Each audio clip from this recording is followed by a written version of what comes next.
dari awal hingga akhir. Kita minta Wira.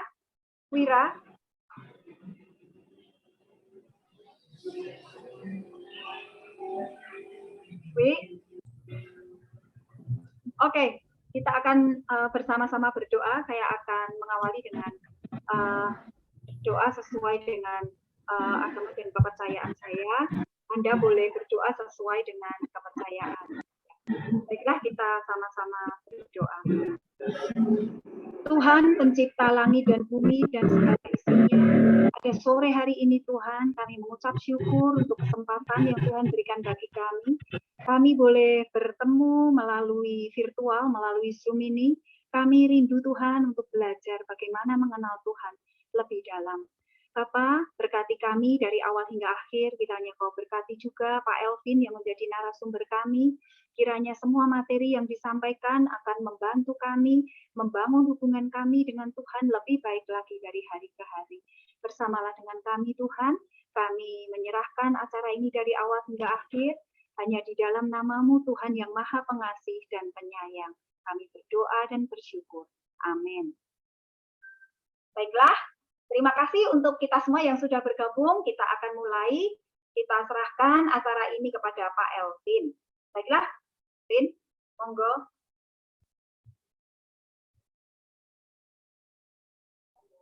Baik, selamat sore semuanya. Selamat berjumpa kembali. Tidak terasa ini pertemuan kita yang ke-10 ya, untuk seri kali ini. Dan sebelumnya sudah beberapa kali juga saya bergabung bersama-sama dengan Seminar Klub Sehat Solo. Terima kasih untuk kesempatan yang diberikan. Selamat berjumpa untuk teman-teman yang sudah sering hadir. Juga salam perkenalan untuk teman-teman yang baru pertama kali ya. Tadi seperti Ibu, siapa tadi yang bilang ya? Dari Makassar. Saya ingatnya Makassar tadi. Kalau ngomong Makassar, saya langsung ingat Coto Makassar. Dulu makanan favorit saya.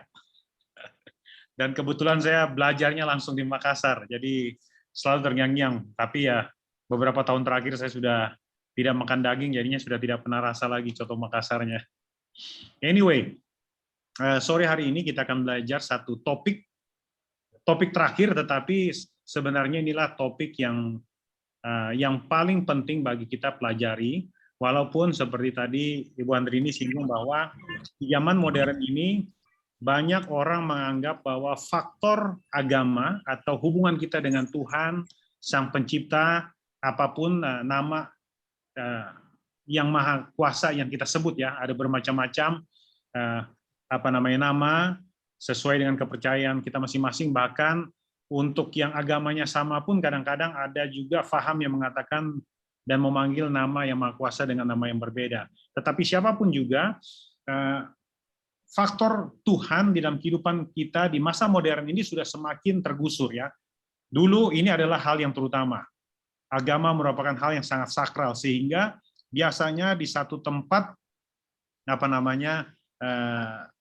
satu wilayah ya, entah itu dalam kampung, entah itu dalam satu kota kecil, bahkan kadang-kadang dalam satu negara agama biasanya hanya sama dan semua orang melakukan kegiatan ritualnya bersama-sama. Tetapi sekarang sudah semakin banyak agama dan kepercayaan yang berbeda-beda, dan tidak hanya itu, ada banyak juga orang yang agamanya hanya agama KTP.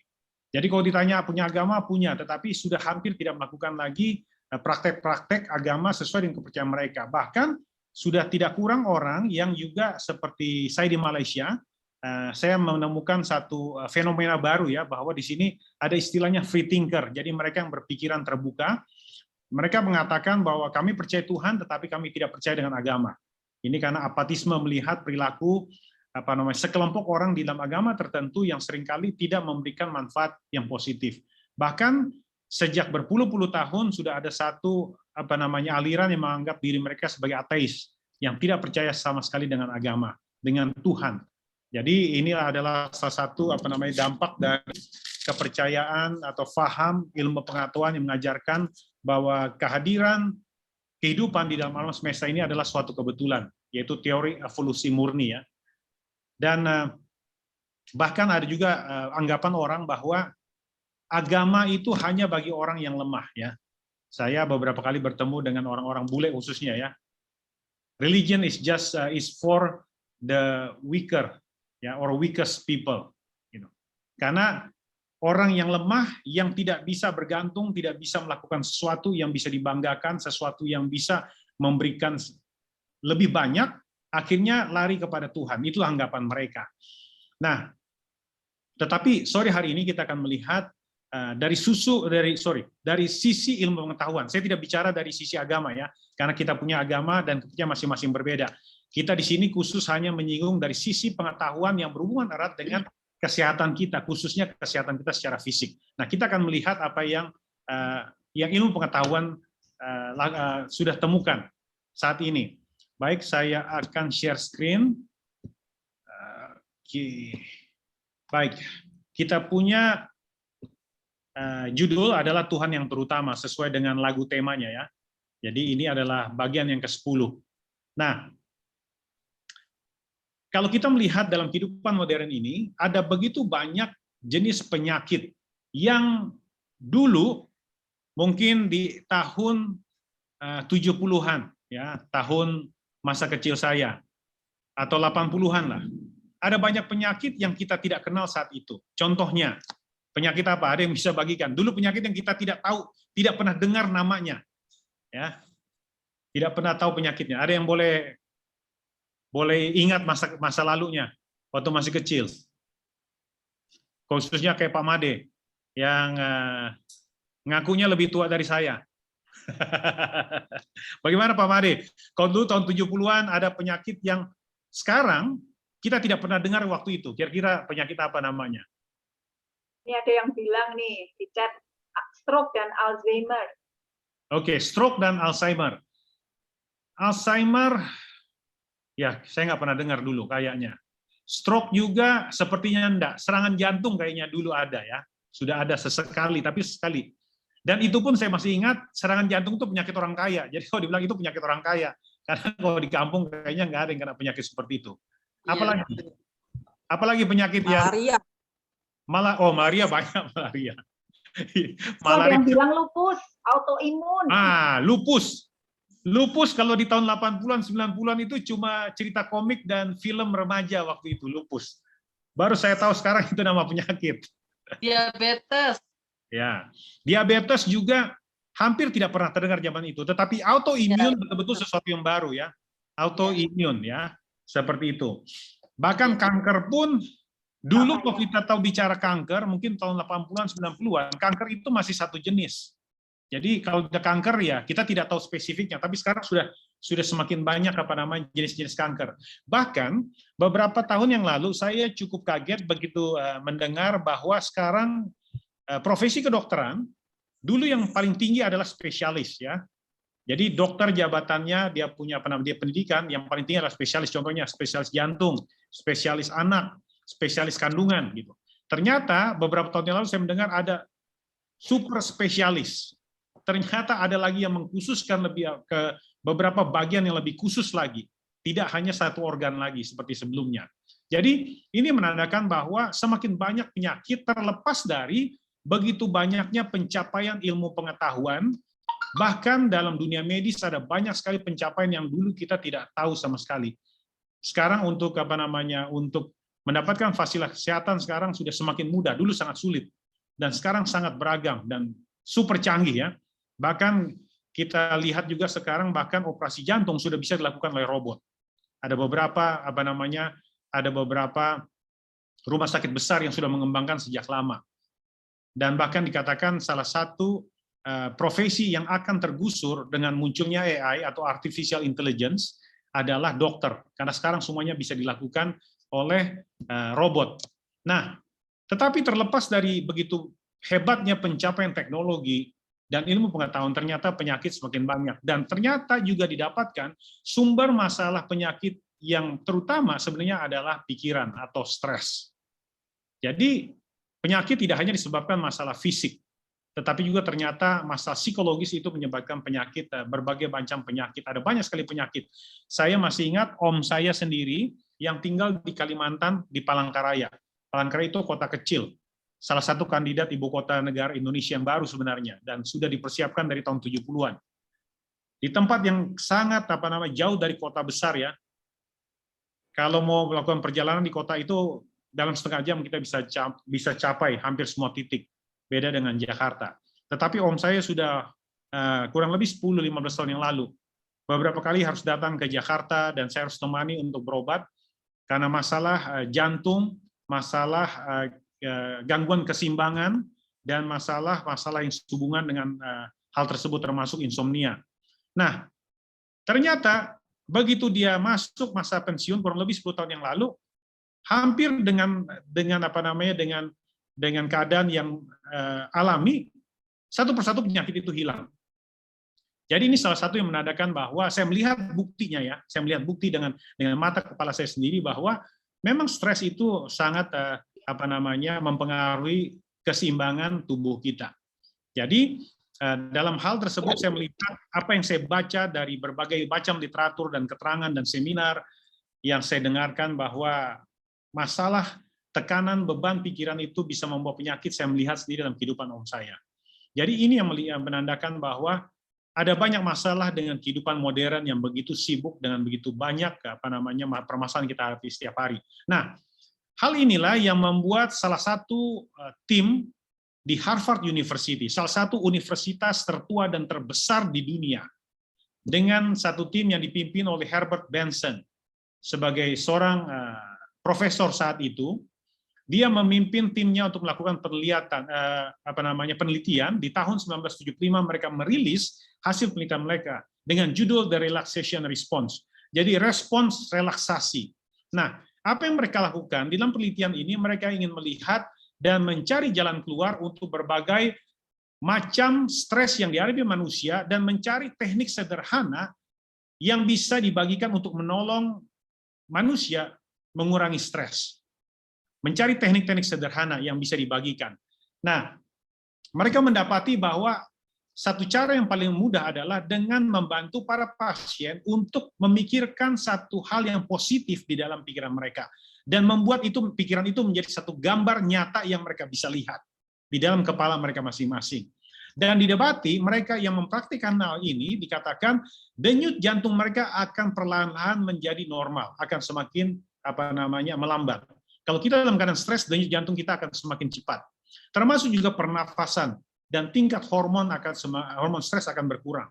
Nah, ini adalah tanda-tanda bahwa kita menghadapi stres, yaitu denyut jantung semakin cepat. Kita juga bernapas akan cepat sampai kadang-kadang hyperventilation ya, sampai kadang-kadang seperti mau habis napas walaupun sudah bernapas dengan cepat, kurang udara dan hormon stres yang sangat tinggi. Nah, bahkan dikatakan juga ini bisa dengan teknik yang sederhana ini, dengan meminta para pasien berpikir sesuatu yang positif dan memikirkan dan membuat gambar di kepala mereka dengan jelas, mereka juga mendapati bahwa ini juga bisa membantu mereka yang susah tidur untuk tidur lebih baik.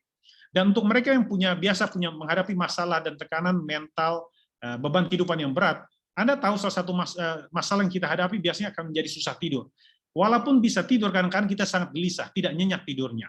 Nah, tetapi ada hal yang sangat menarik dikatakan bahwa selain mampu menurunkan tingkat stres dari para pasien yang diberikan panduan untuk melakukan teknik sederhana ini, Herbert Benson dan timnya mendapatkan ada satu kelompok kecil dari apa yang mereka teliti yang mendapatkan manfaat yang jauh lebih banyak dibandingkan teman-teman yang lainnya. Dikatakan kelompok kecil ini bahkan dalam menghadapi penyakit yang mereka idap, mereka bisa mengalami proses kesembuhan yang jauh lebih cepat dan mendapatkan kesehatan yang lebih baik. Jadi kelompok ini mendapatkan hasil yang jauh lebih tinggi, lebih nyata, lebih signifikan dibandingkan teman-teman yang lainnya. Karena itu akhirnya Herbert Benson membuat pertanyaan lebih dalam lagi. Apa yang mereka lakukan pada saat mereka diminta untuk membuat satu gambar positif di kepala mereka, di pikiran mereka. Dan kelompok kecil ini mengatakan bahwa pada saat mereka diminta untuk memikirkan satu hal yang positif, seperti contohnya nanti akan liburan, atau nanti akan mendapatkan bonus dari pekerjaan, dan nanti kami bisa berkumpul bersama-sama melakukan apa yang kami senangi, bisa pergi ke tempat yang menarik, menikmati wisata bersama-sama seperti itu. Tetapi dikatakan kami memikirkan khusus kepada kebaikan-kebaikan Tuhan dalam kehidupan kami, janji-janji Tuhan di dalam kehidupan kami. Dan ini yang memberikan satu hal yang sangat nyata di dalam kehidupan, dan terutama dalam kesehatan mereka. Karena melihat hal ini, akhirnya Herbert Benson melakukan penelitian lanjutan bersama dengan timnya. Dan pada tahun 1996, mereka merilis hasil penelitian yang kedua dengan judul Timeless Healing. Nah, di dalam Timeless Healing ini mereka mengatakan bahwa di dalam otak manusia mereka temukan ada satu bagian kecil yang bentuknya mungkin seujung jari ya, seperti buah kacang almond yang dinamakan amigdala. Dan inilah yang mereka temukan bahwa yang mengkontrol satu pengalaman spiritual dalam kehidupan manusia di otak kita masing-masing. Dan mereka memberikan satu istilah bahwa we are wired for God. Organ ini merupakan satu jaringan yang bisa menghubungkan kita dengan Allah. Jadi kita sudah diciptakan bisa berhubungan dengan Allah, dengan Sang Maha Kuasa. Ada satu organ khusus yang menangani hal tersebut di kepala kita yang dinamakan tadi amigdala. Nah, bahkan Rowan Joseph, salah satu ahli sel-sel saraf otak manusia, dikatakan bahwa kemampuan untuk mendapatkan pengalaman spiritual itu memiliki dasar anatomi saraf. Dia menemukan bahwa di dalam otak manusia ada satu bagian yang khusus menangani pengalaman spiritual. Ini seorang ahli yang berbeda. Jadi dari dua penelitian ini, dari Harvard University, salah satu universitas terkemuka di dunia, mereka mendapatkan bahwa pada saat kita memuji Tuhan, pada saat kita datang dengan penuh rasa syukur kepada Tuhan, otak akan menstimulasi produksi endorfin yang dilepaskan oleh hypothalamus di otak kita. Nah, endorfin ini salah satu tugasnya adalah memberikan kita rasa mengurangi rasa sakit di tubuh kita. Ini adalah natural painkiller. Jadi obat yang mengurangi rasa sakit yang secara alami diciptakan oleh tubuh kita sendiri. Jadi ini adalah obat yang gratis dan tidak ada efek samping sama sekali. Dan yang kedua juga ini ada memberikan rasa senang kepada kita. The feeling of the well-being dalam kehidupan kita. Jadi hanya dengan kita memusatkan pikiran kita kepada Tuhan, kepada kebaikannya dan memuji Tuhan, tubuh kita ternyata bisa perlahan-lahan semakin membaik. Apabila sakit, dia akan mengalami satu fase kesembuhan yang lebih cepat. Tentu juga dengan dukungan medis lainnya, seperti makanan, minuman, dan perawatan yang kita terima, ataupun mungkin obat-obatan. Dan ini yang ditemukan oleh para peneliti, dan ada beberapa penelitian lainnya, ada beberapa hal juga yang saya miliki, saya tidak bagikan, saya hanya bagikan dua penelitian ini saja. Dan ini sudah menunjukkan dan mengingatkan kepada kita, khususnya orang Indonesia, kita masih bisa dikatakan pada umumnya masih beragama dengan tekun. Gitu. Jadi menunjukkan bahwa kehidupan beragama sangat dibutuhkan dan memiliki satu manfaat yang signifikan yang bisa dibuktikan secara ilmiah. Baik, sekarang kita tiba di bagian bagaimana kita mempraktekkan bagian ini, yaitu Tuhan yang terutama. Salah satu hal yang sangat penting adalah dengan kita mendekatkan diri pada Tuhan sesuai dengan kepercayaan masing-masing, sesuai dengan apa yang agama kita ajarkan. Cara sederhana adalah dengan bermeditasi, dengan merenungkan kebaikan Tuhan, dengan membaca firman, buku-buku suci yang kita miliki. Seperti saya sendiri, saya ada panduan membaca bacaan harian saya yang waktunya kurang lebih 15-25 menit setiap hari. Dan saya membaca, karena saya Kristen Advent ya, saya membaca Alkitab, dan juga ada 8 buku lagi yang saya akan selesaikan itu dalam jangka waktu 1040 hari. Jadi panduan ini yang saya lakukan setiap hari. Nah, ini perlu kita praktekkan masing-masing. Dan secara rutin, kita sisihkan waktu secara khusus. Sebaiknya memang pagi hari, pada saat tubuh kita masih rileks, pada saat kita baru bangun tidur, pada saat pikiran kita masih sangat jernih. Dan juga hal yang baik, karena pada saat itu bisa dikatakan rumah kita dan dunia sekeliling kita masih agak sepi ya. Karena dunia kita sekarang sudah penuh dengan kebisingan. Saya ingat kemarin saya pergi ke gereja, pada saat selesai ke gereja dan kami akan makan siang bersama-sama, beberapa kali saya harus masuk ke dalam ruangan bendahara kami pada saat harus menghitung uang persembahan, karena di sana hanya bertiga kami, jadi itu tutup, suaranya hampir sekali sepi. saya merasakan sekali, wah tiba-tiba saya merasa sangat rileks. Karena banyak orang ngobrol, teman-teman yang lain ngobrol, karena kita selama kurang lebih hampir 2 tahun mengalami lockdown, ya, tidak bisa datang berbakti bersama-sama, bahkan tinggal di rumah masing-masing. Jadi penuh dengan kerinduan untuk berbicara. Hanya dengan suara manusia berbicara yang mungkin hanya sekitar 50 orang, sudah terasa sangat bising di telinga saya. Apalagi dengan riuk pikuknya kendaraan, mesin-mesin, pabrik, dan segala macam di kota besar.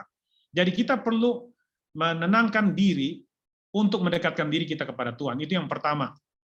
Jadi ambil waktu masing-masing untuk menjalankan ibadah kita. Karena ini sangat penting bagi kehidupan kita. Yang kedua adalah penting juga untuk beribadah secara keluarga, berdoa bersama-sama dengan keluarga. Khususnya kita membagikan kepercayaan kita kepada generasi berikut, kepada anak-anak kita, mungkin untuk sebagian kepada cucu-cucunya. Karena banyak penelitian menunjukkan bahwa agama ini berhubungan erat dengan pola asuh yang mereka dapatkan pada saat masa kecil di rumah masing-masing. Jadi apabila orang tuanya sudah mengajarkan pola hidup dalam beribadah yang tekun dan melibatkan anak-anak, anak-anak tersebut akan memiliki kecenderungan untuk mempraktekkan yang sama pada saat mereka nanti berdiri sendiri dan memiliki keluarga masing-masing. Ada istilah juga yang mengatakan begini, the family that pray together, stick together. Jadi keluarga yang berdoa selalu bersama-sama, mereka akan selalu bersama-sama dalam setiap langkah kehidupan. Jadi diingatkan juga hal yang sangat penting bahwa kita meluangkan waktu juga bersama-sama dengan keluarga untuk berdoa bersama-sama, beribadah bersama-sama. Nah, yang ketiga lagi, yang juga hal yang sangat penting adalah untuk selalu bersyukur. Karena kita tahu untuk mereka yang beragama, kita tahu bahwa sebagian besar hal yang terjadi dalam diri kita, itu semuanya berasal daripada Tuhan. Jadi kita perlu bersyukur, mensyukuri apa yang kita miliki. Ini membantu menenangkan pikiran kita, membantu pikiran kita berpikir yang positif, sehingga kita bisa melihat hal-hal yang kita sudah miliki. Orang seringkali merasa kurang karena selalu melihat kepada orang lain, apa yang dia tidak miliki, apa yang dimiliki orang lain. Tetapi dikatakan kebahagiaan sebenarnya hal yang sederhana. Kebahagiaan bukanlah apa yang saya bisa dapatkan, tetapi bagaimana melihat dan bersyukur untuk apa yang saya sudah miliki. Itu hal yang sangat penting. Dan tentu saja bagian yang sangat berhubungan erat adalah juga dengan berbagi. Kita diingatkan karena salah satu bagian utama dari agama, saya percaya hampir semua agama mengingatkan kita untuk berbagi kepada orang-orang, bahkan tidak hanya sesama manusia, bahkan kepada semua makhluk di sekeliling kita. Jadi hal ini yang perlu kita lakukan. Dan hal ini sangat penting. Saya ada satu penelitian yang mengatakan bahwa bahkan tumbuhan itu bisa berbicara, bisa berkomunikasi satu dengan lainnya. Dan dalam penelitian itu dikatakan bahwa apabila khususnya biasanya ibu-ibu ya, yang punya tanaman-tanaman di rumah tangga, di halaman mereka, mungkin di pendopo mereka, dan mereka selalu rawat dan siram setiap pagi secara rutin, bahkan kadang-kadang pagi dan sore. Dan dikatakan, seringkali kalau sang pemilik pergi, atau mungkin sampai meninggal dunia, biasanya tumbuhannya juga walaupun tetap mendapatkan perawatan, biasanya juga akan perlahan-lahan berkurang kesuburannya. Karena seringkali yang didapatkan hanya contohnya air siraman saja. Sementara sang pemilik biasanya bisa sampai berbicara dengan tumbuhan tersebut. Dan salah satu penelitian di Jerman mengatakan bahwa tumbuhan sebenarnya bisa berkomunikasi. Dan ini yang menunjukkan bahwa penting bagi kita untuk saling berbagi. Kalau bagi tumbuhan saja penting, apalagi manusia yang secara khusus memiliki mulut yang bisa mengucapkan berbagai hal ya. Nah, jadi diingatkan juga bahwa sangat penting bagi kita untuk berbagi, untuk juga karena dengan berbagi seringkali membuka mata kita untuk bersyukur. Kita bisa melihat ada banyak hal yang kita bisa bagikan sederhana dan bisa dan bisa menjadi berkat bagi orang lain. Dan tentu saja walaupun kita tampaknya rugi karena harus mengorbankan paling sedikit waktu, kadang-kadang juga sesuatu yang kita miliki bahkan uang, tetapi kita bisa mendapatkan kepuasan. Saya baru-baru ini beberapa bulan terakhir ini mendapatkan ada satu YouTube anak muda yang bernama Brad, tinggal di Ontario, Kanada. Dia punya linknya untuk YouTube-nya adalah Discover Connection. Ya. Nah, dalam program itu dia membuat acara yang sederhana. Dia kadang-kadang mengetuk pintu-pintu rumah masyarakat yang ada di satu daerah dan menawarkan untuk masak bagi mereka. Orang asing hampir selalu mendapat penolakan kalau ada orangnya di rumah. Biasanya malah rumahnya tidak ada penghuni sama sekali. Nah, pada saat ada yang membukakan pintu, seringkali mendapatkan penolakan karena mereka tidak kenal. Mereka ada banyak alasan mereka tidak mau menerima undangan yang diberikan. Tetapi pada saat ada satu keluarga di video tersebut yang akhirnya menerima undangan mereka untuk masak, menyiapkan semuanya bagi mereka dan menikmati makan malam bersama-sama, suasana tiba-tiba menjadi ceria. Dan dia lakukan ada banyak sekali program untuk orang-orang asing di Ontario. Dia pernah menyegarkan untuk kurang lebih 50 orang acara Natal untuk para orang asing yang tidak punya keluarga dan sahabat di Ontario. Semua tiba-tiba menjadi berubah. Dia juga menawarkan makan malam bersama-sama dengan Uber driver, Uber Food ya, seperti kita mungkin GrabFood atau GoFood. Jadi sambil di order makanan pada saat sang ojolnya datang, dia menawarkan untuk makan bersama-sama. Walaupun banyak sekali yang menolak, tetapi pada saat mereka menerima, terlihat sekali bagaimana masing-masing mendapatkan berkat, mendapatkan kegembiraan dan keceriaan. Jadi faktor di mana Tuhan yang terutama ini sangat penting, karena ini berhubungan dengan faktor yang kita sudah bahas sebelumnya, bahwa manusia bukanlah makhluk individu, kita adalah makhluk sosial yang membutuhkan satu sama lain. Di pembahasan kita hubungan sosial di bagian ke-7 ya, ke-8, yang lalu juga mengingatkan bahwa penelitian di Harvard juga mengingatkan bahwa kita apabila memiliki dukungan sosial yang baik, akan memiliki tingkat kesehatan yang lebih baik dan juga kemungkinan usia lanjut yang lebih panjang dari rata-rata populasi. Dan agama secara khusus mengajarkan kita dan mengingatkan kita untuk melakukan pendekatan, membina satu hubungan sosial yang baik. Jadi dua faktor ini sangat penting, saling berhubungan. Dan bagi mereka yang orang Kristen tahu bahwa hukum emas di Alkitab mengajarkan bahwa mengasihi Tuhan dengan segenap hati, dengan segenap jiwa dan kekuatan kita, dan mengasihi sesama seperti diri kita sendiri. Dua hukum ini yang terutama. Dan inilah pembahasan terakhir kita untuk seri ini, dan apa yang saya bagikan ini adalah satu hal yang kami secara keluarga lakukan. Baru saja kami pulang, saya sampai rumah mungkin baru setengah jam yang lalu. Kami datang ke salah satu anggota yang sudah usia lanjut, yang sudah agak susah bergerak, dan kami membantu membersihkan rumahnya. Karena 1 minggu yang lalu kami mengunjungi beliau, dan dia sudah sudah tinggal dengan cucunya saja, dan hampir tidak bisa kemana-mana karena keterbatasan kesehatan, dan melihat rumahnya penuh dengan barang-barang yang sebenarnya sudah tidak diperlukan. Ya, hoarding, ya istilah bahasa Inggrisnya. Akhirnya kami memutuskan untuk datang membantu, dan tadi beberapa orang teman, kurang lebih 10 orang kami selama 3-4 jam, datang membantu membersihkan rumahnya. Jadi walaupun badan saya secara fisik capek sekali, ini lebih dari olahraga saya yang biasanya. Tetapi saya merasakan kegembiraan. Karena apa? Hari ini saya sudah bisa melakukan hal yang positif untuk membantu sesama saya. Bahkan anjing tetangganya yang sangat galak, ya Doberman yang hitam dan galak sekali, waktu dia menggonggong dari halaman sebelah, saya sudah rada takut juga melihatnya.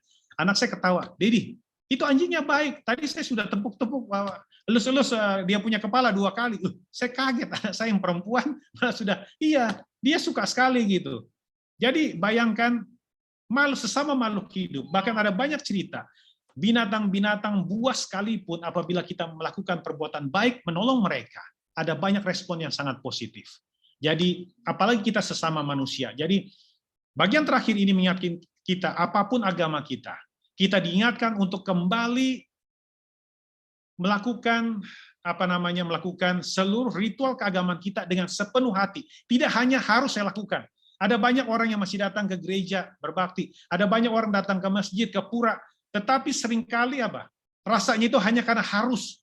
Ini karena sesuatu yang saya tidak boleh tidak lakukan. Tetapi kita harus merubah pola pikir kita bahwa ini kita harus lakukan karena ini mendatangkan berkat bagi saya. Akan mendapatkan manfaat bagi saya. Pola pikir akan merubah merubah hasil yang kita akan dapat.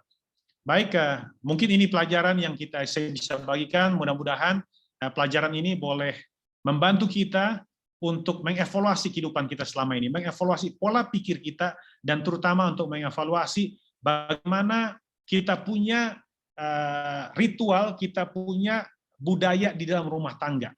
Karena masing-masing rumah tangga membuat budaya yang berbeda. Satu hal sederhana yang saya ingin bagikan lagi. Andri ini kebetulan saya ingat Mak Lis ya, kami mengunjungi karena saya kenal anak dan mantunya di Amsterdam, Belanda. Ternyata ibunya tinggal di Sragen. Jadi saya kunjungi ke sana, saya ajak waktu itu beberapa tahun yang lalu dengan dengan Andri ini. Dan saya tanya dengan Mak Lis, sudah umur hampir 80 saat itu. Mak, bagaimana ceritanya kok Mak bisa membesarkan keluarga dalam agama yang berbeda dengan masa kecilnya? Karena dia seorang Chinese Toto ya. Dan dia cerita, dulu saya lakukan itu, kenapa saya menjadi seorang Kristen? Hanya karena ada tetangga kami di kampung itu, dia dari kecil sudah tinggal di daerah mereka, yang keluarga Kristen, dan waktu itu masih sangat sedikit. Mereka sangat dekat, satu keluarga, sangat rukun. Pokoknya ramah dengan tetangga, dan di antara mereka tuh sangat dekat. Dan mereka sering, pada saat makan sama-sama, saya sering diundang. Dia masih gadis remaja saat itu, masih belasan tahun. Waktu saya hadir, langsung saya bilang begini, dalam hati saya mau punya keluarga Kristen seperti keluarga ini. Padahal dia tidak tahu ajaran Kristen itu apa, hanya karena melihat perilakunya. Dan yang saya saksikan ini, saya tidak mempromosikan agamanya, tetapi saya melihat cucu dan mantunya salah satu orang yang sangat baik yang saya kenal. Pertama kali saya datang ke Belanda, saya langsung mendapatkan tempat tumpangan di rumah mereka. Pada saya itu kenal hanya lewat orang lain, walaupun ternyata istrinya adalah anak mantunya, itu adalah adik kelas saya waktu saya kuliah, tapi saya tidak pernah kenal dia. Nah, bahkan kesaksian ini bukan hanya kami sendiri, ada banyak teman-teman tadinya saya kira hanya orang Indonesia yang suka numpang di rumah mereka. Dia bahkan ini dari berbagai pelosok dunia, orang bule pun banyak yang sudah numpang di rumah mereka. Yang dari berbagai agama yang berbeda sekalipun.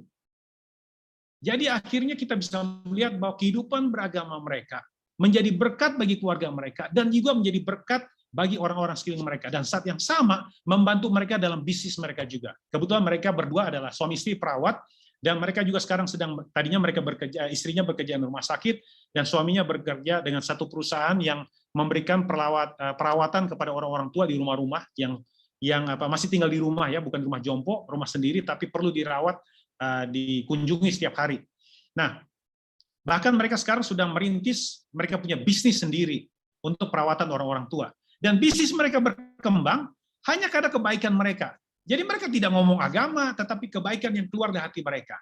Jadi saya melihat ini, dan ini juga yang pengalaman saya juga lihat di pengalaman Ibu Andri ini, bahwa untuk saya waktu kecil sangat fanatik. Dengan perilaku, dan kepercayaan saya yang berbeda dengan orang lain, saya langsung kadang-kadang bisa langsung melecehkan, kadang-kadang bisa langsung meludah gitu ya. Kita waktu kecil seringkali begitu di kampung, ingat, ada perbedaan kadang-kadang kita bisa langsung tiba-tiba sangat defensif. Tetapi sekarang bagi saya agama bukan hal yang fanatisme lagi. Bahkan kalau orang menanya agama saya, kadang-kadang saya tidak mau ceritakan. Saya bilang, mohon maaf Pak, agama harian pribadi, saya tidak bagikan agama, itu kepercayaan saya pribadi. Tetapi yang saya bagikan adalah Tuhan yang saya sembah mengatakan saya harus mencintai, harus mengasihi Anda semua, kan Anda ternyata keluarga saya, saudara saya sendiri.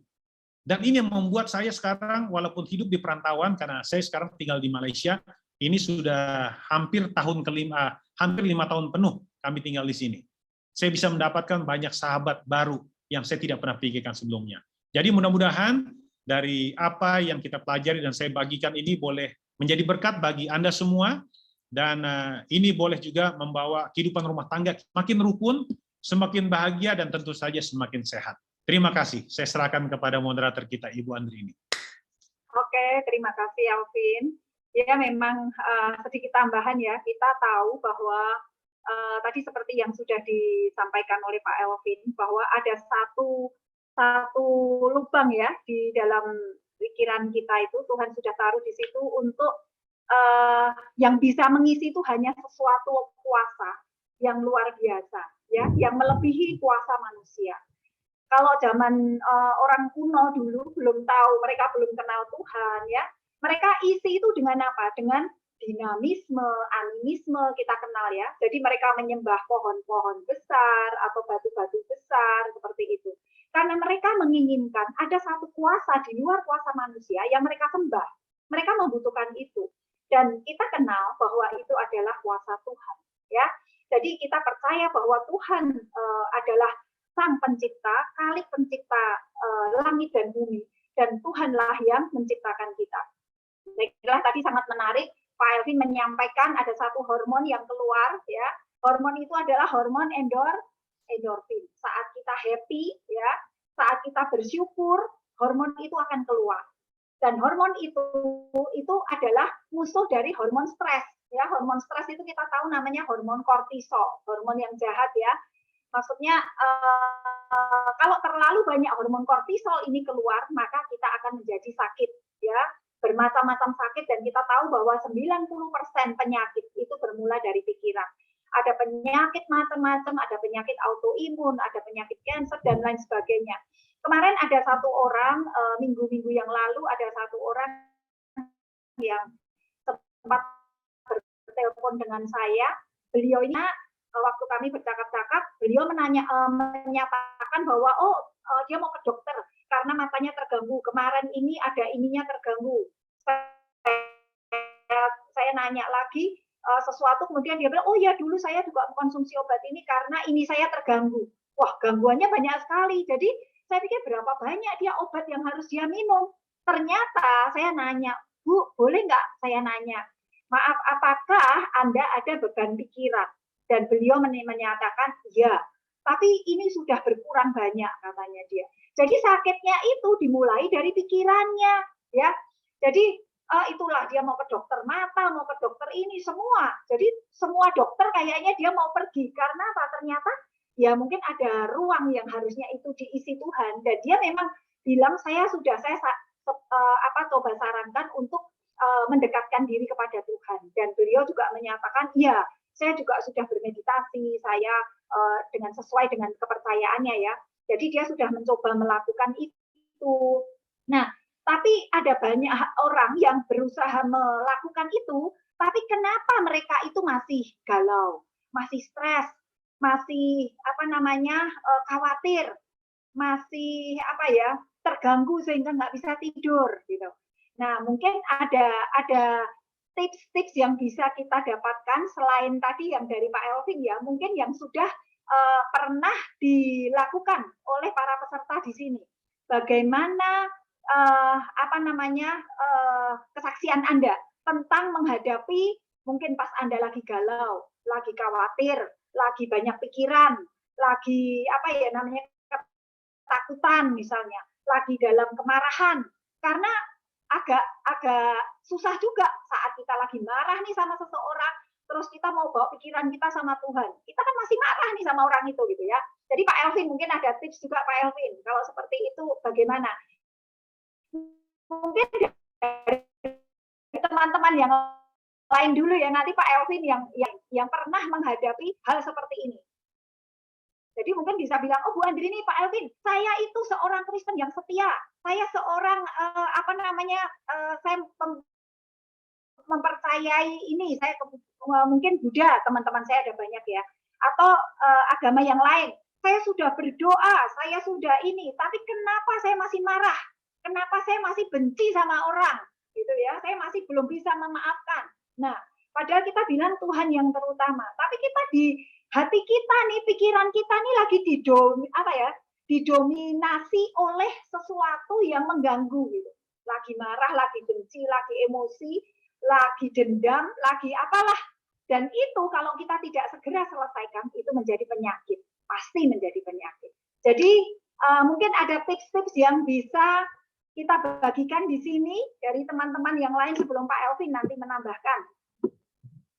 Pak Made, bagaimana Pak Made? Atau yang lain? Baik. Ya Pak Made, monggo. Mari. Udah dengar. Baik. Pak Made, ada testimoni nggak Pak Made? Bagaimana menghadapi saat pikirannya tuh lagi kalut, atau lagi marah sama seseorang, atau lagi emosi, atau lagi khawatir, atau ya apa aja lah yang mengganggu pikiran Anda. Kalau saya pribadi, kalau dengan teman dekat, ya ditinggalin pergi sebentar. Ditinggalkan, karena kalau kita ketemu pasti ada kata-kata yang kurang menyenangkan. Nomor 2, saya suka nyanyi. Aku memuji kebesaran-Mu. Oke. Ajaib Tuhan, ajaib Tuhan. Salah satu kunci menyanyi. Oke, berarti tips dari Pak Made adalah menyanyi. Nah, menyanyi itu adalah satu ucapan syukur juga ya Pak, menyanyi lagu-lagu rohani yang mengarah kepada Tuhan ya maksudnya ya. Jadi bukan lagu-lagu sekuler yang malah membuat kita jadi lebih melo. Kan ada itu waktu itu ada zaman Menteri siapa Bapak Harmoko ya, pernah beliau menyampaikan bahwa lagu-lagu melo yang membuat orang itu jadi patah hati, jadi sedih, itu sempat dilarang. Seingat saya waktu tahun-tahun kapan itu pernah dilarang ya. Jadi lagu-lagu, jadi tips dari Pak Made adalah kita menyanyikan lagu-lagu yang mengangkat jiwa kita kepada Tuhan. Oke, terima kasih Pak Made. Mungkin ada tips dari teman-teman yang lain. Terima kasih Pak Made. Bu Juliani. Amin, terima kasih. Boleh?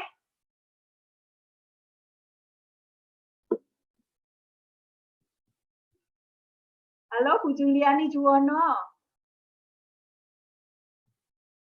Atau ada teman yang lain, Bu Endas?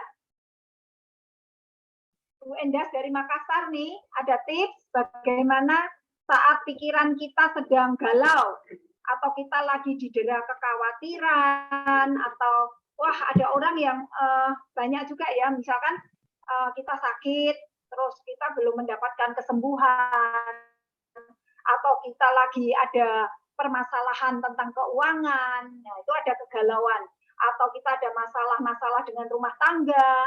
Nah, ya, jadi ada banyak masalah di dalam kehidupan kita. Di dalam kehidupan kita nih, kita nggak mungkin lepas dari pergumulan kehidupan. Nah, tipsnya tadi selain Pak Made tadi sampaikan, Pak Elvin tadi kan udah kasih ya beberapa tips. Pak Made menambahkan dengan menyanyi lagu-lagu yang mengangkat jiwa kepada Tuhan. Jadi ucapan syukur melalui lagu. Oke, Bu Juliani, ada testimoni yang mau disampaikan, Bu Juliani. Kalau saya, kalau pas kita agak galau gitu ya, satu-satunya ya saya hanya berdoa kepada Tuhan, Bu. Itu yang saya lakukan. Ya, saya merasa kalau kepada orang saya kadang curhat, ya belum tentu orang itu bisa menyimpan apa yang kita curahkan ya. Tetapi kalau kepada Tuhan kan pasti semuanya itu aman gitu loh Bu. Kita bisa dengan terbuka, dengan sukacita, dengan enteng kita melaporkan, menceritakan semua unek-unek kita itu tanpa rasa was-was. Ya hanya pada Tuhan lah. Itu saja Bu yang saya berdoa. Terima kasih Bu. Berarti curhat Bu Juliani, tipsnya curhat kepada Tuhan melalui doa. Oke, terima kasih Bu Juliani. Ya. Oke, mungkin Bu Endas bisa memberikan tambahan tipsnya dari Bu Endas. Dari Joyce, mungkin Joyce. Anak muda juga banyak kegalauan pasti. Nah, itu harus apa? Biasanya tipsnya apa? Jangan sampai ya wah saya kalau lagi banyak pikiran nih, saya makan sebanyak-banyaknya. Karena ada banyak ya. Karena kan stres itu kalau dibalik kan jadi dessert. Stres itu kan dessert. Jadi kalau orang stres biasanya cari makanan yang manis-manis itu. Untuk apa? Untuk ya ini, untuk memenuhi selera apa ya, kegalauannya. Gitu. Oke, mungkin ada tips yang lain? Ada yang mau disampaikan? Ada Bu Lina.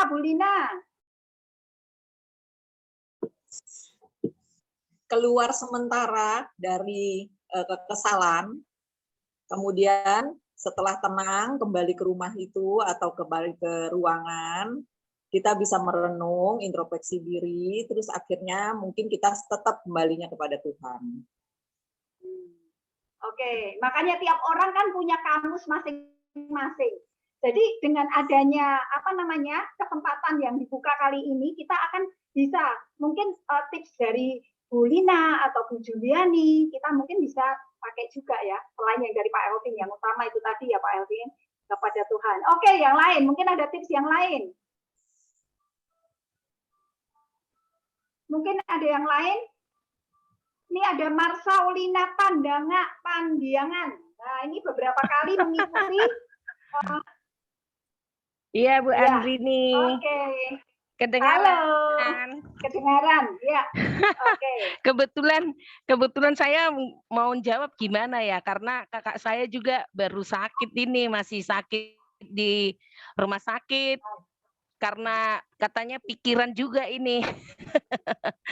Jadi ya mungkin pada saat emosi atau banyak pikiran pekerjaan dan sebagainya, kadang melampiaskan juga sih, melampiaskan emosi dulu. Kalau nggak dikeluarkan emosinya nggak bisa lempang ini dari pikiran gitu. Walaupun nanti ya setelah dikeluarkan unek-unek lah emosinya, kan artinya tidak ada rasa dendam, tidak ada rasa sakit hati. Mungkin itu aja kalau saya. Terima kasih.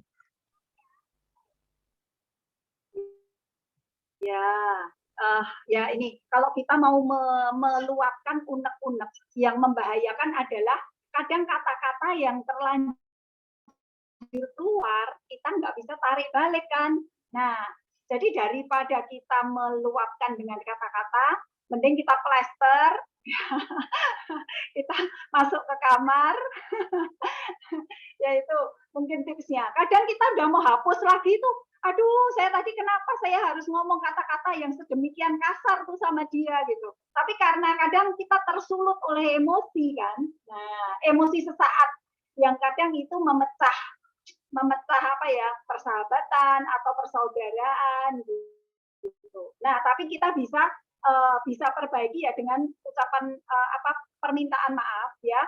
Terus kemudian ya kita jalin lagi hubungan yang baik. Jadi orang itu kalau kita minta maaf dan dia melihat ada perubahan di dalam kehidupan kita, ya dia akan tahu bahwa kita tulus minta maaf kan. Gitu. Dan kita memang harus menomorsatukan Tuhan, gitu ya. Jadi memang Tuhanlah yang terutama.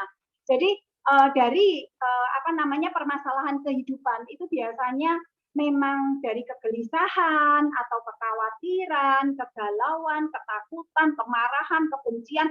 Nah, semua itu adalah hanya itu efek dari saat itu kita memang pas kurang dekat dengan Tuhan. Saat kita dekat dengan Tuhan, kita memang seharusnya kita tidak akan galau, kita tidak akan khawatir, kita tidak akan marah, kita tidak akan takut, gitu kan. Nah, jadi intinya adalah Tuhan lagi yang terutama. Kita semua harus memiliki hubungan pribadi dengan Tuhan. Seperti yang tadi disampaikan oleh Pak Elvin itu bagus sekali. Pak Elvin kirim ke saya, tapi saya belum sempat bisa ikuti semua Pak Elvin. Jadi ya itu bagus banget. Saya itu menjadi kerinduan saya, tapi saya belum sempat. Saya ada ini sendiri yang saya buku yang saya baca, tapi saya juga punya kerinduan ingin membaca dengan cara yang Pak Elvin sampaikan kepada saya. Mungkin ada yang lain mau disampaikan, testimoni yang lain, tips-tips yang lain.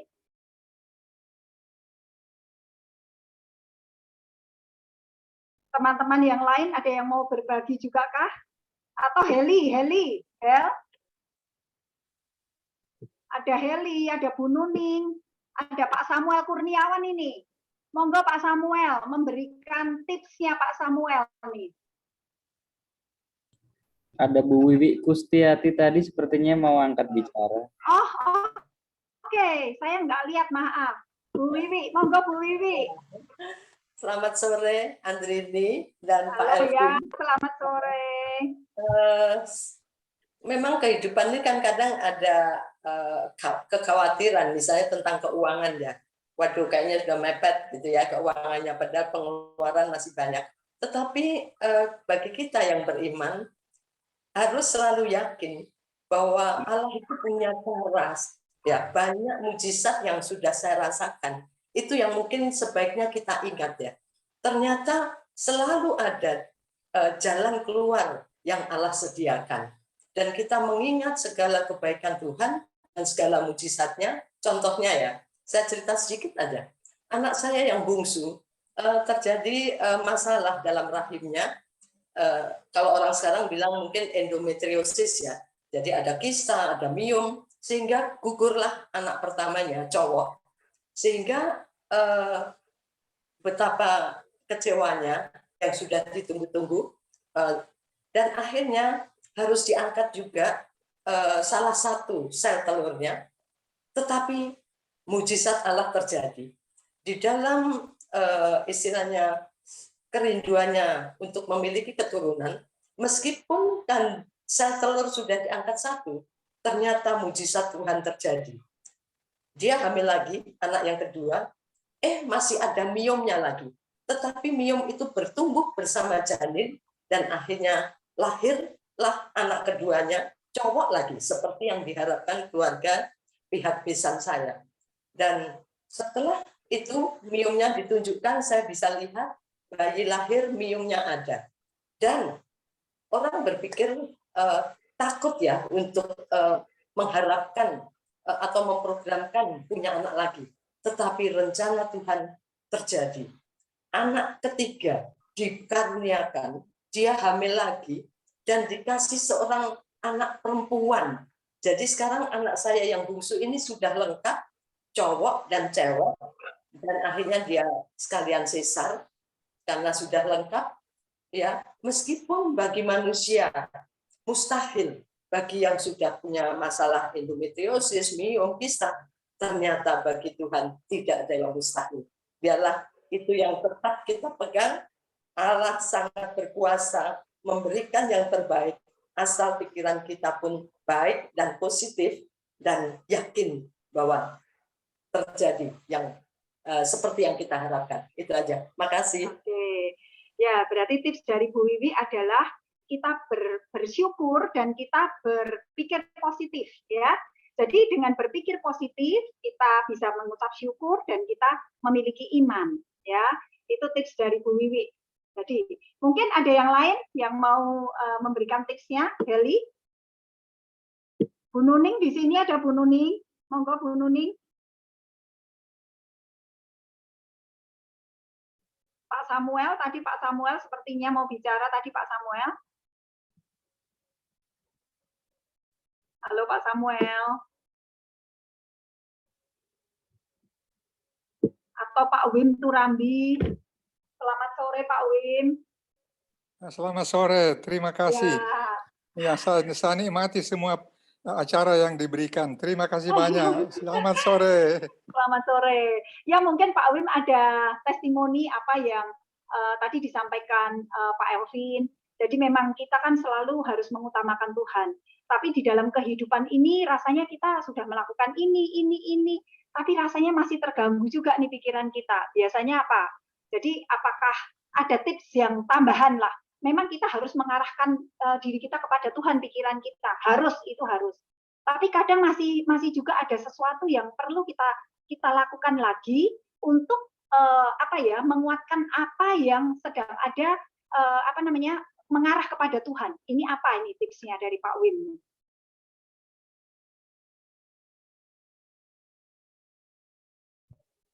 Halo? Oh, sepertinya putus. Halo? Halo Pak Wim? Ya. Oh ya, oke. Pak Wim mungkin ada yang mau dibagikan ke kami? Jadi tadi dari kesaksian yang diberikan, semua menarik, teristimewa mengenai menyanyian. Oke. Kita menyanyi itu seharusnya, sebab nyanyian itu sama dengan doa. Ya. Walaupun kita sendirian, kita boleh menyanyi. Boleh menyanyi dalam hati, menyanyi bersuara, sebab itu menyanyi mendekatkan kita kepada Tuhan. Amin. Jadi saya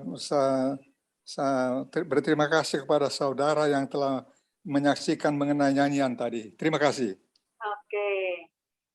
Oke, terima kasih Pak Wim. Mungkin ada dari Pak Samuel Kurniawan, mungkin ada tips yang bisa dibagikan. Pak Samuel Ya, sepertinya. selamat sore. Bu. Oke, selamat sore Pak Samuel. Ya, saya rasa sangat jelas tadi apa yang sudah disampaikan oleh Bang Stanley Alvin Bidi. Saya masih ingat Stanley karena Stanley ini adalah sahabat saya satu angkatan, Bang. Jadi kalau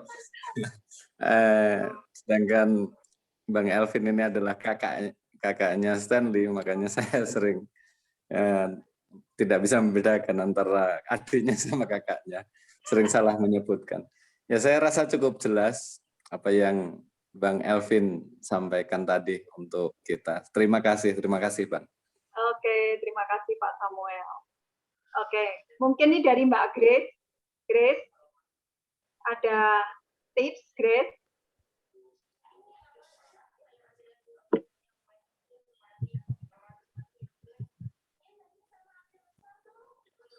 Oh, sepertinya nggak ada ya, Grace ya. Udah nggak ada ya. Ada dari teman-teman yang lain.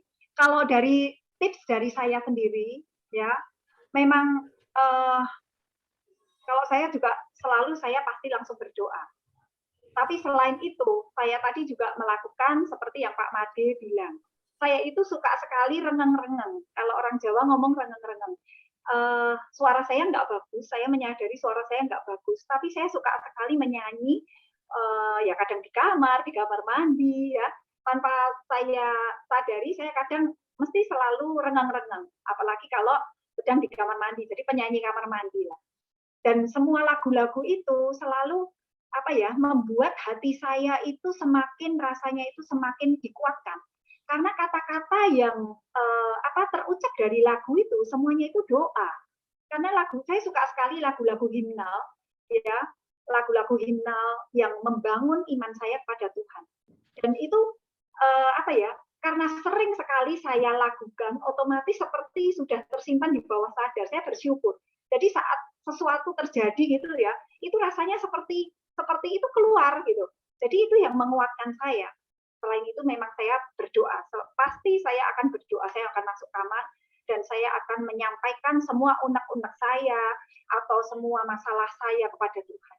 Karena kita tahu bahwa Tuhan itu tahu bahasa air mata. Tetes air mata kita, Tuhan sangat mengerti. Jadi memang Tuhan yang terutama itu adalah yang paling penting dari keseluruhan dari 9 yang lain. Ya kan ada 10 pokok ya, yang 10 hukum ya, 10 hukum kesehatan. Dari yang pertama adalah hati yang gembira, ya, istirahat yang cukup, diet seimbang, udara bersih, pengendalian diri, terus sinar matahari, energi berolahraga, hubungan sosial yang baik, air jernih cukup. Tapi 9 itu tidak akan berarti kalau kita tidak mengutamakan yang terakhir ini. Tuhan itu menjadi yang utama. Tuhan ini yang membungkus dari keseluruhan dari hukum kesehatan ini. Kalau kita mengasihi Tuhan, kita menyadari bahwa Tuhan sangat mengasihi kita, otomatis kita akan dimampukan ya, dengan pertolongan Tuhan, kita akan dimampukan melakukan 9 yang lain. Bukan kita ngejar yang 9 ini dengan kekuatan kita sendiri. Kita akan berat, kita akan frustasi, dan kita akan kalau orang Jawa ngomong lempe-lempe, kita akan kesulitan. Tapi saat kita tahu bahwa Tuhan sudah mengasihi kita, jadi kita bertanggung jawab atas tubuh kita, ya, Tuhan yang kita utamakan. Jadi sehingga Tuhan ini yang menjadi pusat dari segala yang kita pikirkan, pusat dari segala yang kita lakukan. Jadi intinya dalam kehidupan kita ini, itu adalah Tuhan harus menjadi yang terutama dan yang utama. Baiklah, mungkin ada testimoni yang lain yang ingin disampaikan, atau Pak Elvin, ada yang mau disampaikan lagi mengenai pembahasan kita tadi? Saya tertarik dengan yang disampaikan Elvin tadi ya, tentang Discover Connection ya di YouTube, nanti saya akan buka. Senang sekali, ya siapa tahu itu idenya bisa kita ambil untuk kita bisa berbagi dengan situasi yang disesuaikan dengan di kondisi kita sendiri ya tentunya. Mungkin Elvin ada yang mau ditambahkan, Elvin? Mungkin satu hal yang saya ingin tambahkan sedikit lewat sedikit ilustrasi ya. Saya suka nyupir, Saya suka petualangan, jadi saya suka ngebut di jalan raya. Tapi tentu saja ngebutnya bertanggung jawab, jadi saya nggak asal-asalan. Tetapi saat yang sama juga saya suka sekali untuk di alam, karena saya kecil di Kalimantan, jalannya waktu itu masih penuh lumpur, jadi bisa dibilang saya juga off-rider. Jadi kalau yang biasa bawa mobil di jalan yang buruk, terutama yang double cabin ya, yang memang mobil didesain untuk mengangkut barang berat, saat yang sama juga bisa bawa penumpang. Jadi bisa 5 penumpang dengan bawa barang berat, dan itu bisa 1 ton lebih dia bisa bawa. Nah, kalau dibawa dia dalam keadaan kosong, contohnya, mungkin tidak usah ini ya, mobil yang four wheel drive. Mungkin mobil Innova saja, kalau hanya sendiri nyupir, itu mobil akan rasa kestabilannya akan berkurang. Karena dia didesain untuk membawa penumpang banyak. Jadi kalau untuk orang yang hobi ngebut, contohnya keluar kota, dulu masih ingat Jakarta-Bandung kalau liburan, kalau mau kejar-kejaran di jalan, isi penumpangnya kosong, itu bawa mobilnya tidak enak. Semakin penuh penumpangnya, semakin enak. Karena memang dia didesain untuk membawa lebih banyak beban. Nah, contohnya juga pada saat lewat jalan-jalan berlumpur, kalau mobilnya kosong kadang-kadang harus ditaruh pemberat, supaya dia bisa lewat di lumpur atau di pasir. Nah, minggu lalu yang tidak ada Mas Aib. Jadi demikian juga dengan dengan kehidupan kita masing-masing. Kalau kita hanya memikirkan diri sendiri dengan berpikir begini, saya nggak mau repot ngurus orang. Saya mikir diri sendiri saja sudah susah kan, sudah sulit hidup ini. Malah kadang-kadang hidup kita jadi tambah berat. Nah, sementara agama kita, hampir semua agama kan mengajarkan kita harus menolong sesama, berbagi. Nah, bagaimana kita mau menolong orang pada saat kita sendiri sudah susah? Tapi ternyata, ini pengalaman saya sendiri dan ada banyak sekali riset menunjukkan bahwa orang yang terlibat dalam kegiatan sosial di komunitas, apalagi secara volunteer, tingkat kesehatan mereka dan ekspektasi umur panjang mereka jauh lebih tinggi dibandingkan yang tidak terlibat. Dan itu bukan berarti orangnya harus kaya. Gitu. Kadang-kadang masalah berkurang dengan sendirinya pada saat kita menolong orang lain. Jadi ini salah satu ilustrasi yang mengatakan bahwa pada saat kita mempraktekkan hubungan kita dengan Tuhan, agama kita praktekkan secara nyata dengan penuh ketulusan, itu akan mendapatkan manfaat yang begitu banyak. Dan kembali juga resep bersyukur itu kan menghadapi masalah seringkali hanya dengan bersyukur masalah itu akan berkurang. Padahal masalahnya tetap ada, tapi bebannya yang berkurang. Jadi bersyukur itu mengingatkan kita kembali kepada Tuhan, bahwa Tuhanlah yang menjadi sumber segalanya, dan juga Dia yang akan memberikan kita ekstra, berkat ekstra yang kita butuhkan. Dan dengan kita berbagi, berarti kita menjalankan bagian kita dan memberikan ruang yang lebih besar bagi Tuhan untuk melakukan lebih banyak bagian Tuhan dalam kehidupan kita. Dan betul seperti dikatakan tadi juga, bernyanyi khususnya lagu puji-pujian ya kepada Tuhan, itu ada hubungannya. Saya ada risetnya juga yang saya dapatkan dari salah satu psikolog keluarga di Amerika yang mengatakan bahwa cara sederhana dalam menghadapi stres, dalam menghadapi tekanan kehidupan, mulai saja dengan kalau ada teman yang sebaiknya memang kita berdoa, berbicara kepada Tuhan secara pribadi. Untuk yang membutuhkan teman, bisa cari teman yang terbaik, teman yang memang yang punya kemampuan untuk memberikan nasihat, memberikan telinga untuk mendengar dan juga nasihat yang baik. Tetapi jika tidak ada saat itu sahabat di dekat kita, mulailah dengan memuji Tuhan. Ini terapi yang Dia berikan. Dan ada banyak buktinya. Jadi kenapa lagu pujian itu sangat penting? Karena memang lagu pujian itu sebenarnya adalah firman Tuhan yang kita hafalkan. Itu sebenarnya. Jadi itu salah satu cara mengungkapkan, mengingatkan kepada diri kita, bukan mengingatkan Tuhan. Tuhan selalu ingat, sama seperti orang tua dan anak kan. Orang tua hampir tidak pernah bisa lupa kepada anaknya. Kalau lagi makan enak pasti langsung mikir untuk, waduh, ini anak saya kayaknya saya sisihin deh supaya anak saya juga ngerasain gitu kan. Atau kalau anaknya jauh, aduh anak saya makan enak juga nggak ya gitu. Kadang-kadang kan ibu terutama kan ada rasa bersalah kalau dia menikmati sesuatu yang lebih, seolah-olah berpikir ini lebih bagus ke anaknya dulu, ke anggota keluarga yang dia sayangi.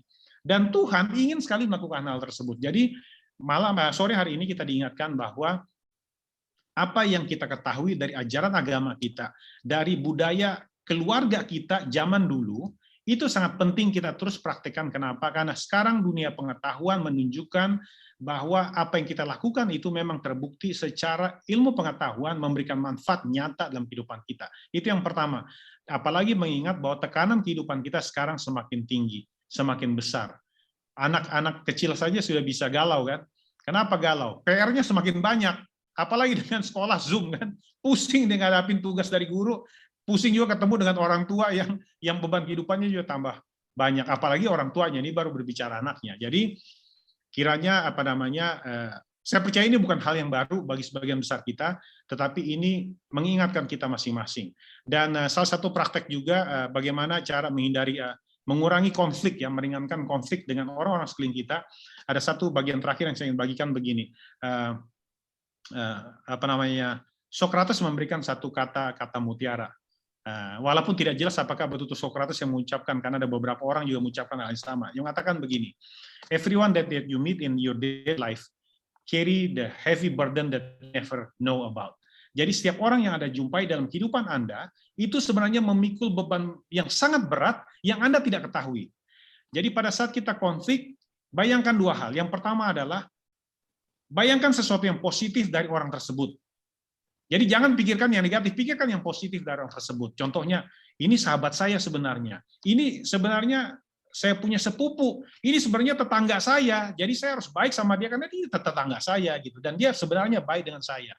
Itu yang pertama. Yang kedua adalah bayangkan dia bahwa dia memiliki beban yang kehidupan yang sangat berat. Contohnya ada orang lagi nyupir lagi jalan.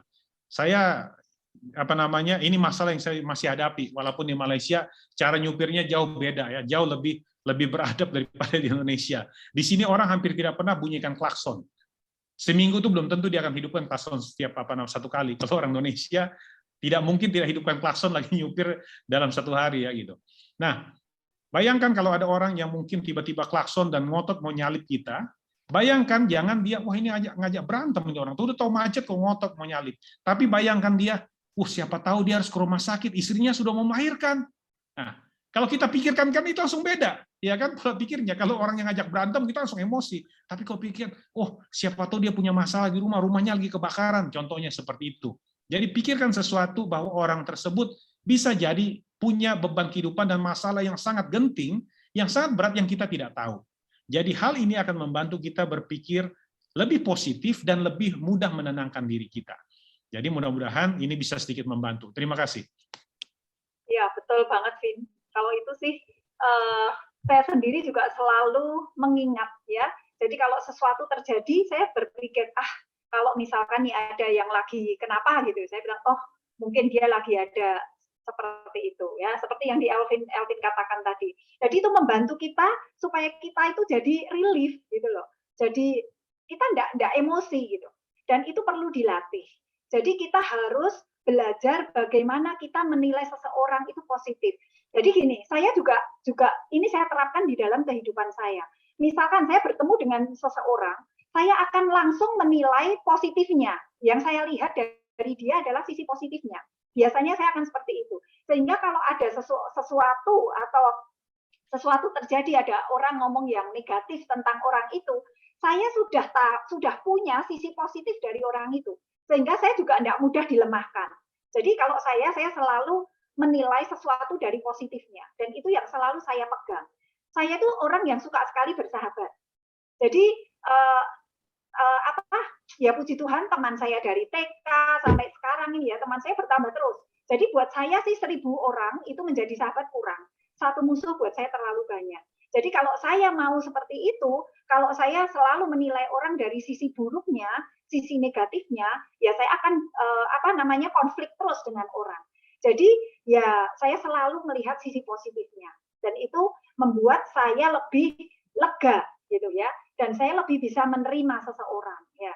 Ya kita sama-sama belajar, mungkin tiap-tiap orang punya tips sendiri-sendiri. Jadi ya ini yang bisa kami bagikan pada sore hari ini.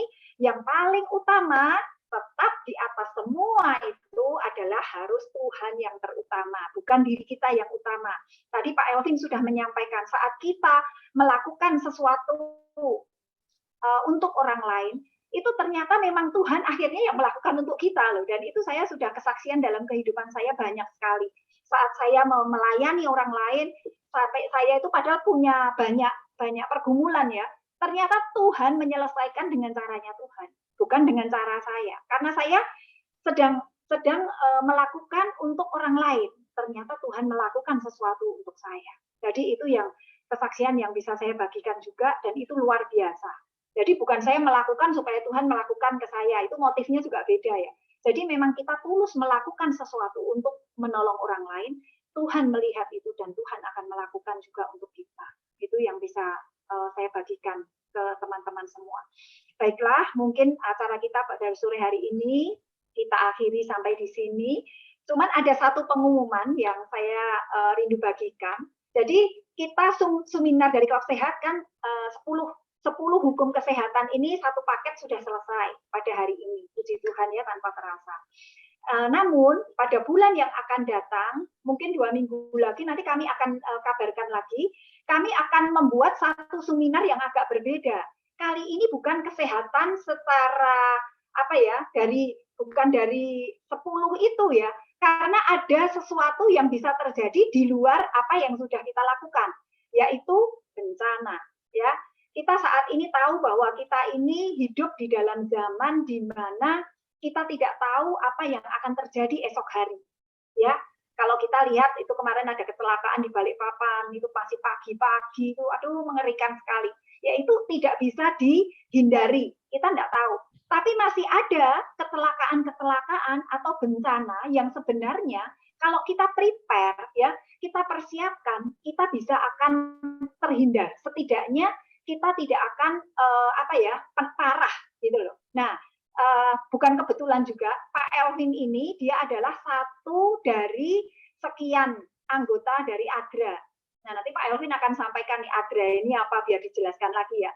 Jadi Pak Elvin ini sering juga menangani kalau misalkan seperti tsunami di Aceh kemarin, itu ada tsunami yang demikian hebat, Pak Elvin juga terjun untuk membantu di sana. Jadi beliau ini salah satu seperti tim SAR lah, ibaratnya seperti itu ya, tim SAR seperti itu, dan mungkin lebih dari sekedar tim SAR. Jadi Pak Elvin nanti akan membagikan bagaimana kalau kita itu sebelum menghadapi gempa bumi. Kita tahu sekarang ya, Jakarta aja diguncang gempa sampai sekian skala Richter.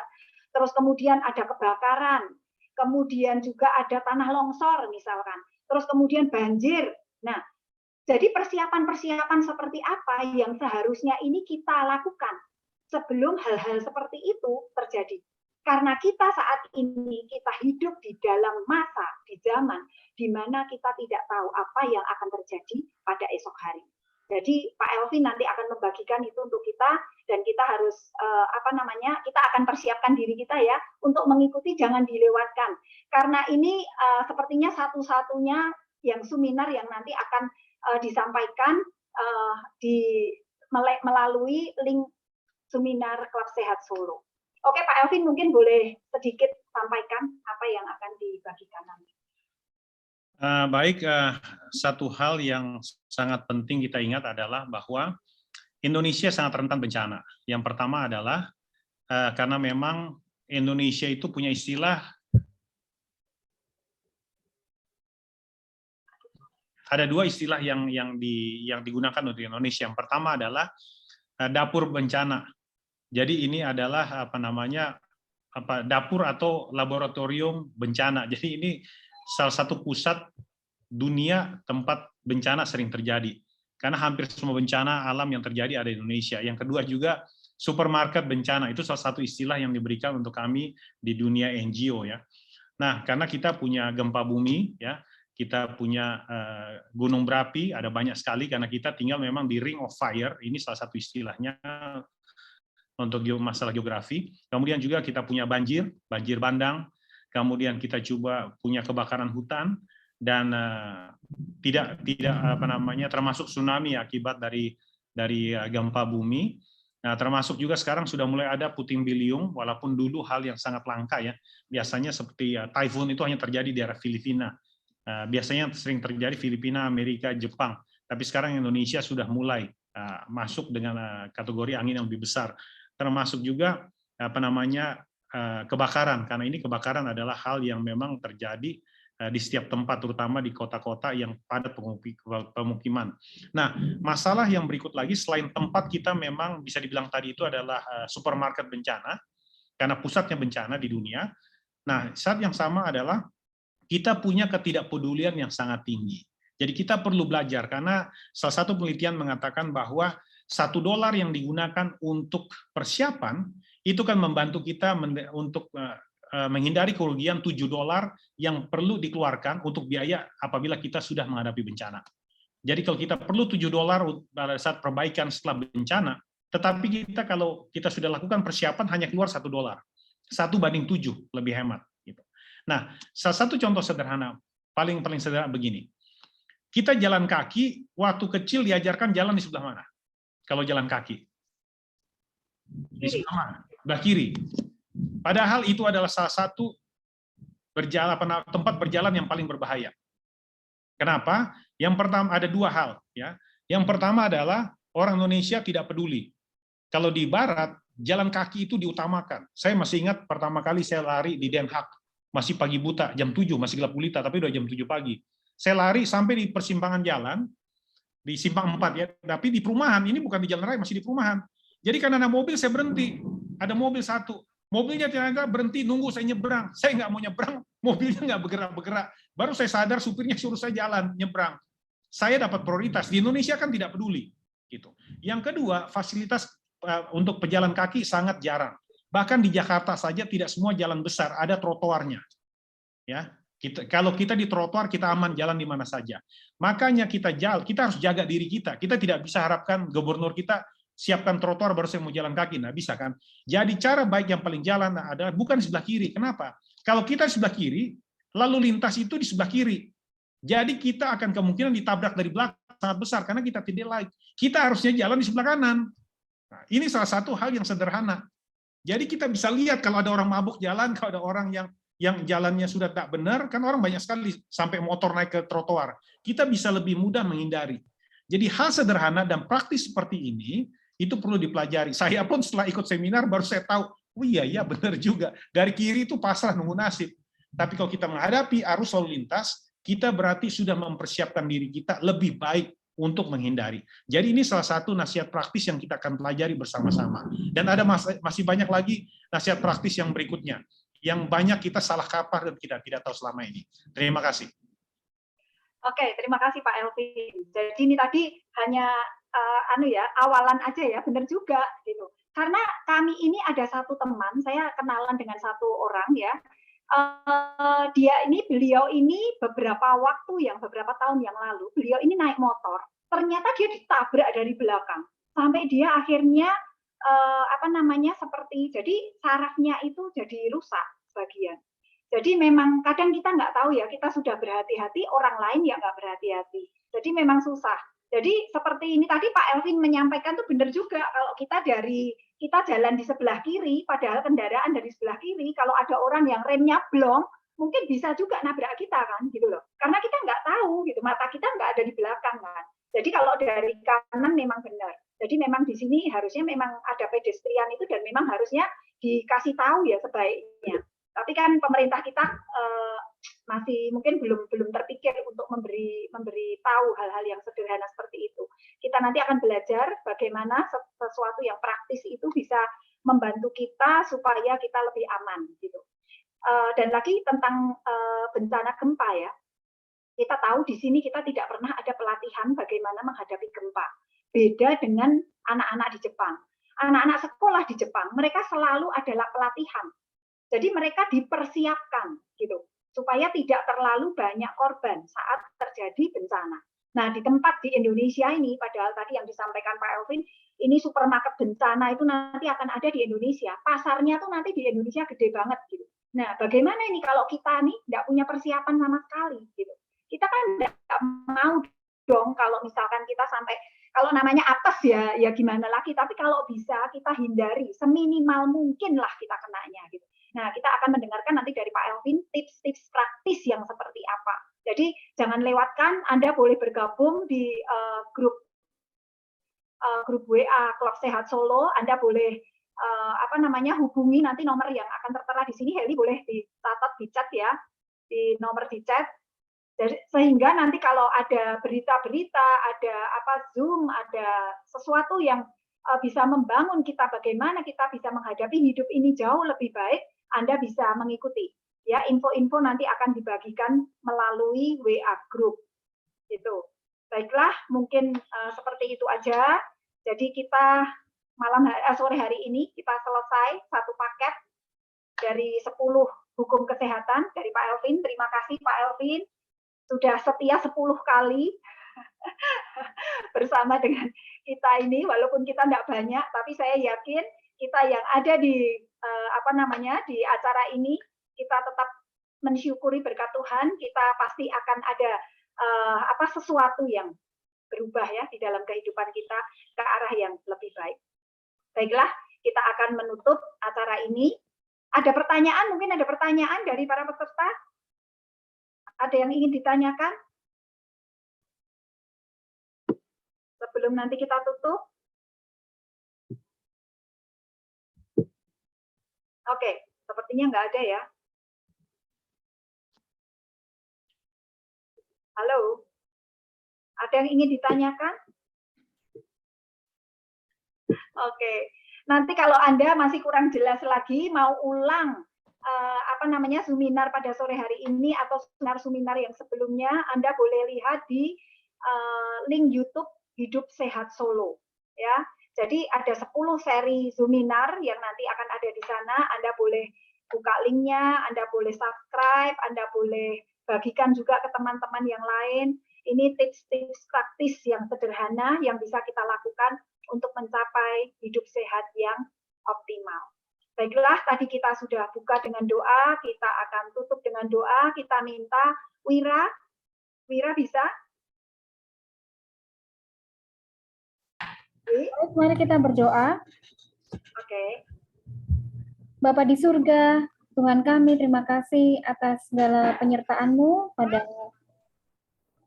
pada kesempatan ini kami telah mendengarkan seminar kesehatan yang terakhir mengenai bagaimana kami harus percaya kepada Pencipta kami yang telah memberikan perangkat di alam semesta ini untuk menunjang kesehatan dan kesembuhan bagi kami. Terima kasih, biarlah kami terus menaruh iman percaya kami kepada Engkau yang telah menciptakan kami, karena Engkau adalah sumber kesehatan, sumber kesembuhan, dan biarlah kepadamu kami percaya. Biarlah hari-hari kami menggunakan waktu-waktu kami untuk memuji Engkau, baik itu kami sampaikan dalam nyanyian, dengan bersuara maupun di dalam hati, biarlah itu dapat menguatkan iman percaya kami kepadamu, juga kepada orang-orang yang mendengar suara kami memuliakan nama-Mu. Terima kasih, kami mau serahkan hidup kami ke dalam tangan pemeliharaanmu, di dalam penyertaan-Mu, dan kiranya Kau memberkati setiap partisipan, juga kepada pembicara kami, Bapak Elvin Bidi, kiranya Kau juga memberikan kesehatan. Terima kasih Bapak, biarlah kami boleh menyampaikan seruan doa kami hanya kepadamu, yang telah memberikan kasih sayang kepada kami. Amin. Amin. Oke, terima kasih Elvin, terima kasih para peserta. Bu Andrini, makasih Pak Terima kasih Elvin. Bu Andrini, terima kasih Pak Terima kasih. Elvin.